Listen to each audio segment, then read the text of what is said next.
In 2014, Tony Robbins wrote Money, Master the Game, which became an instant bestseller on the New York Times list. The book contains information stemming from interviews with over 50 financial experts. If you want to learn about mastering your money, Tony Robbins has done the work. Mentor me, Tony. I want everybody who's watching to remember one thing. The biggest myth you have, not the one that's been sold to you, that hurts you is the average person thinks finance is so complex because, frankly, the industry tries to make it sound complex. They use words that you don't know, so you don't know what to do. You know, what does this mean? And so what happens is we just give them our money and say, deal with it, and we don't realize that system has been set up. It's not an evil system. It's set up by corporations that are looking to maximize profit for those corporations. They're not looking out for the investor because this investor is second, and we think we're first, and we're not. So the first piece is you got to know that you can't wait till you have a ton of money to start investing and think, I'm not an investor. What you got to do is say, rather than my Apple phone, let me own Apple stock. Let me own a piece of all the best companies, not just Apple. I've got to become an owner or I'll always be in scarcity. If you can invest in business, even a small amount, you can grow. And I don't care how small it is, but you got to automate it. There's a gentleman named Theodore Johnson who is amazing. He worked for UPS, started as a driver, never made more than $14,000 total in a year. That was his highest salary in a year. In his old age, he's worth $70 million. And how did he do it? All he did was what I teach is the first step is you gotta take a percentage of what you earn and pretend it's a tax. You're never gonna see that money again. You automate it, it goes straight to the investment account, and you never see it as money you can spend. He did that with 20%. He said, I can't save 5. Somebody in his family said, if there was a tax, you'd pay it, and they made it 20%. When you save 20% and you compound it, its numbers are incredible. Before you get in the game, know the rules. Be the insider. Because when a person with money meets a person with experience, we all know what happens. Phrase has been said, person with experience ends up with your money. So what I want to do is save you that, and I give you 9 myths, 9 lies that you're gonna make sure never happen to you again. They're all marketed. And one of those myths, to give you an idea, is fees don't matter, or it's only 1%. That's what everybody says. Right. And I go through and show you systematically what it means. If you pay 1%, a real 1%, which almost nobody does, versus 2 versus 3, you can have 3 people, they start at the same age, they put in the same amount of money, they invest in the same stocks, same bonds, same mutual funds, and 30 years later, they show up and one's got 77% more money. You know, they started out with $1 million, you know, they got 7 million, the other guy's got 4. If it's $100,000, 700,000 versus 4. The amount of money difference of those fees. And if I said to you, Brendan, here's the deal, I want you to make an investment with me, here's how it's gonna work. I want you to give me your money, you're gonna put up all the money, you're gonna take all the risks. If it loses money, if it loses everything, you lose everything. There's no consequence here. Yeah, no, you put up all the money, take all the risk, you take all the losses. But if you make money, and even if you don't make money, I get paid. Right. And I get, over the course of your lifetime of investing, 30, 40 years, I'm gonna take 60%. Would you make that deal? Nobody would. But they don't know that they are all day long. That's right. That is what you do with the average mutual fund today. Because the average mutual fund with Forbes is 3.1%. If you're in a 401k, instead of saving money, many times when you add all the other fees, according to Forbes, it's 4.1%. What that does to your ability to ever get financially free is it basically decimates it. And how's that possible? Jack Bogle, the head of Vanguard, taught me this. He said, Tony, watch. Because people don't know. They don't do the math. For every 1% you give away over the course of your lifetime, that's approximately 20% of your total take. So if there's 3% in fees, you gave up 60%. You took the risks, you were on the line, they took no risks, and they're gonna take 60% over the lifetime of what you're doing. He said, it's highway robbery. That's why you can go invest in those same stocks with Vanguard on an index, and you pay 14 basis points, which that's another term. By the way, every time I use a term in the book, I explain like basis points. What the hell is a basis points?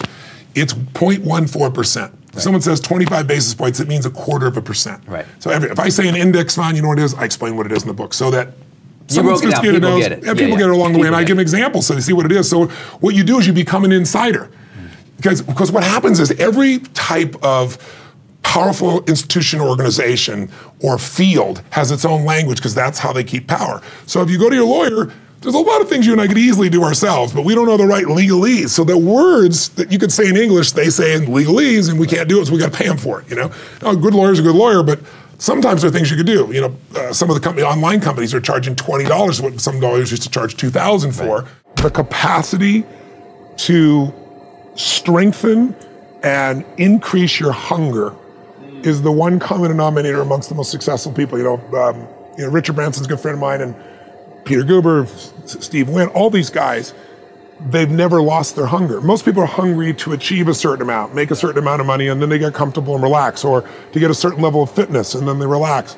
But, Richard is as driven today as when he was 16 years old starting. I mean, he's like on fire, and he's 65 years old. Warren Buffett is 85 years old. He's as driven today as when, he began the journey, right? And so people that have that hunger, I believe intelligence, I love people that are wickedly smart. Yeah. And I work to be wickedly smart by educating and training myself and so forth and training my brain. But there's a lot of intelligent people can't fight their way out of a paper bag, right? Absolutely. Hunger is the ultimate driver, because if you're hungry, you can get the strategy, you can get the answer. If you can't model it, you can find it. Another guy I interviewed is a man named Kyle Bass. Kyle Bass took $30 million, gathered money together, a lot of money, but other people's money, turned into $2 billion in the middle of the subprime crisis. That's a very big return.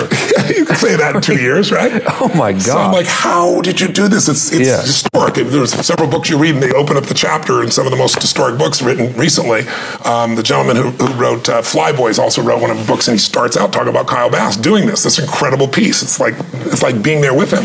But the way he did it was he risked 6 cents to make $1, and he just leveraged that up. Wow. So he could be wrong how many times and still break even? 15, he could be wrong 15 times and make money. So, but he's also smart as hell. He looked at things, he evaluated things. It's more detailed than I explained in the book, but the core they all have in common is they risk for valuable returns. The Freedom Fund is this idea nobody wants to save, right? And millennials right now are doing the worst job of it in a long time. And it's not because they don't care or they're irresponsible. It's frankly, they don't trust the market. They saw what happened in 2008. They don't know where to really go. And so they're being stimulated like crazy and they're spending like crazy. But if you really want to have freedom, then what you have to do is you've got to take that percentage aside like Theodore Johnson did. And you got to just say, this is for me. This is my freedom. There's a part of what I earn, as basic as it is, we all know this from investing, there's a part of what I earn that is mine and my family's to keep and no one's going to touch it and I'm going to grow it. But I also believe that where you put that really matters. And so indexing is the most basic way to do it for sure. But what all these investors showed me is asset allocation is where the difference is in business, right, in life. If you look at it, the fourth key we talk about in the 4 steps is you got to really understand asset allocation. Because when I was with David Swenson, Dave said, Tony, I said, what are the dials you can move? I mean, there's a limited number of dials you can move to increase your returns, to get to your financial freedom faster. He said, Tony, there's really only 3. He said, you can make a better choice selection of the actual investments or the securities. You can have better timing, or you can have better asset allocation. He said, let me give you a clue. The first 2 will never happen. He said, because they cost money if you get them from somebody else, and everybody's wrong on timing, everybody's wrong on the stocks. This is where all your money is made as asset allocation. This leads to what sounds goes against all the conventional wisdom, what you call all-weather allocation. Yeah, well, let's talk about that. That's which stocks only 30%. Yes. Explain. Yes. Well, I sat down with the famous Ray Dalio, right? Right. And I prepared for 18 hours for that interview because he's a genius and there's not that much on him and I wanted to absorb it all. So I got every little bit of it, sat down with him, and it turned out Ray was a fan of my work, which I was touched by 20 years ago. I guess he listened to my program, so he was very generous with his time. And we spent these 3 hours, and in the 3 hours, when I got to the end, I said to Ray, I said, listen, I really want to help the average person, so I got a question for you. I did this with everyone. I said, if you couldn't give your money to your children, any of it, and all you could do would be give them a portfolio or a set of investment strategies or instructions, and they were going to start over and build it, what would it be? And he said, Tony, I spent a decade figuring that out. All my money's already there. My kids' money is there. My money from philanthropy when I'm gone is there because I'm not going to be here, and I want something that'll do well in the future, and I don't know what the future is going to be. Markets are going to always change. I need something that could work in any market. I call it my all-weather fund. Most of us in the business are familiar with it a little bit. And so he explained it to me, and I have a good understanding. And I said, I get it. So what you're saying is the reason why, this was obsessed him. Why is it if I have a balanced portfolio in 2008, I got nailed on both sides? Exactly. Why did that happen in 2000? Everybody says portfolio theory, this is supposed to protect me, and it didn't work. But he said, as soon as things get better, no one talks about it, we just forget about it. It happens again. Happened in 2000, happened in 2008. He said, I figured it out. When you have a 50-50 portfolio, right, that's 50-50 of where you put your money in assets. 60-40, 50-50, however you look at balanced portfolio, right? But he said, the problem is that's not balanced risk. And this is where people are crazy. I've seen people write things up. They see this in the book and say, Tony Robbins is promoting. First of all, I'm not promoting anything. Every word in this book is from the best investors on earth. Anything that's from me is about the emotions. That I know for 36 years. That's been my expertise. These are their views, but I'll tell you what's amazing. He said, Tony, when you have stocks and bonds half and half, you're not equal because equities are 3 times more volatile. So your risk is 95.5. He said, so that's why people get killed in the 2008. And he said, I try to get this through to people. He said, but all of our people handle it. You know, you manage money for countries, the largest, pension funds on earth. He said, but people don't listen. They look at it and go, oh, this is bond heavy. The bond days are over because inflation's going forward. He said, it's not true, Tony. This fund in the 1970s, it was the worst time for bonds and it was an extraordinary time for all weather because it isn't. It looks overbalanced because in order to get the same level of risk, you have to go for more long-term bonds or you have to use more leverage on the bond side. And so when he was all done, it was, for the average person complex, I'm seeing financial people look at this and write things up that are just silly, saying, this is never going to work because we're in the, interest rates are the only place to go. If interest rates go up, it's a balanced fund. The other areas kick in. But here's what's interesting. After he told the whole thing to me, I said to him, look, this is wonderful. You've given me something that very few people understand on the planet. I think I really got it. And I played it back to him. He said, you got it. I said, but here's the problem. The average person is never going to know what to do with this. And I said, I'm trying to help somebody that needs to know what to do. I said, you're telling me to make this beautiful chocolate cake, and you're saying, Tony, here's how to do it. Use some sugar, right? Use some chocolate, use some dairy products. I need to know the amounts, give me the amounts. He goes, Tony, that's my secret sauce. And that's when he told me, he said, look, 10 years ago, for you to even get in to talk to me, it was $5 billion net worth, $100 million to get in. And he said, and now for 10 years, I haven't taken anybody's money. And so you answered your own question. I said, you're not taking money anyway. It's not going to compete with you. The average guy, he says, never going to make it talking to a wealth manager. Tell me what to do. And he's so generous. He's giving up half his net worth like many other people. And in the end, he said, okay. He said, but it'll be complex. I said, I can make it simple. He said, well, I don't want leverage in it. I said, design one without leverage. He goes, it won't be perfect. I said, I don't care if it's not perfect. Your idea of unperfect will be somebody else's idea of the best thing they could do. And they laid out the numbers. We ran the numbers and used the same back testing. So you saw year by year how it really did over the last 75 years of modern investing. And here's what's amazing. Like all weather, similar. In 75 years, it's been right 85% of the time. What's even more extraordinary is the 15% when it wasn't doing well, when it didn't do well, its average loss was 1.6%, not 50, 40, 30, 20. Think of the last 10 years, the 250% hits.